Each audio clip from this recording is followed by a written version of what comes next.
अखिया हसन हिंद के भागा दिल भरू प्यार में ऐसन दगा दिल बारू कि जिया अब कैसे तू हर रहा से बिछड़ रहा दिखे कि दूसरा से नहीं लगा ले बारू।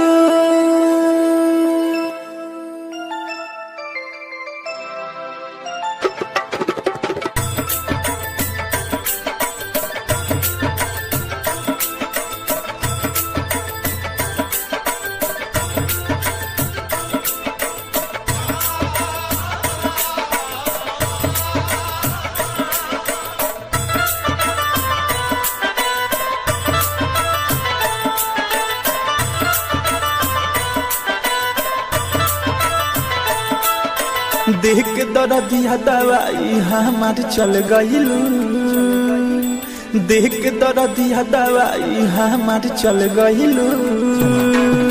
जी न मारी रानी बोल का कइलू, देख के दर्दिया दवाई हमार चल गइलू। जी न मारी रानी बोल का कइलू।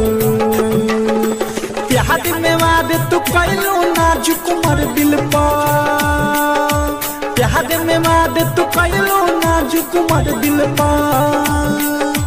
गहरे के हथवा जाके अब रानी धइलू, देख के दर्दिया दवाई हमार चल गइलू।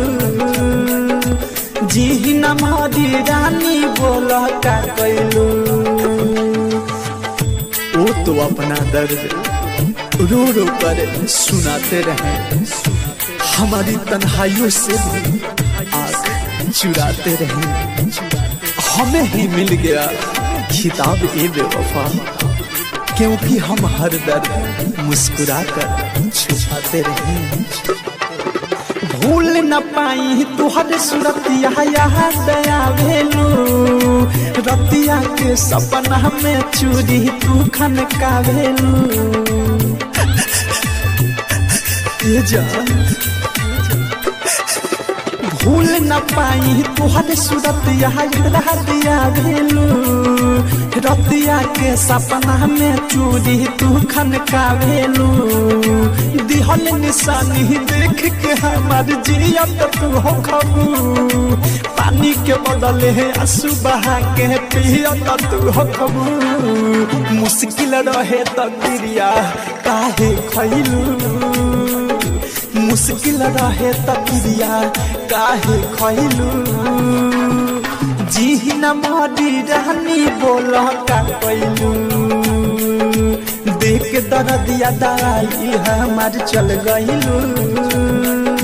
जी न मारी रानी बोल का कइलू।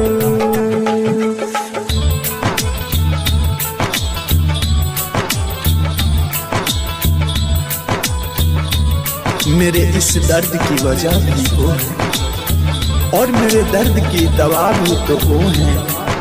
वो नमक जख्मों पे लगाते हैं तो क्या, मोहब्बत करने की वजह भी तो वो है। हम तुहरा से प्यार करिले कहत हम बानी, शुरू होके से पहले खत्म कइलू कहानी। अरे इतने बताओ ये जान ऐसे काहे कइलू। हम तुहरा से प्यार करिले कहत हम बानी, शुरू होके से पहले खत्म कइलू कहानी। राही डाट से आह धरेले प्यार में लुट के, अवध सप्रेमी रोतावे देखो ना लुट के। आपन होके काहे पराया तू भइलू, आपन होके काहे पराया तू भइलू। जी न मारी रानी बोल का कइलू, देख के दर्दिया दवाई हमार चल गइलू। जी न मारी रानी बोल का कइलू।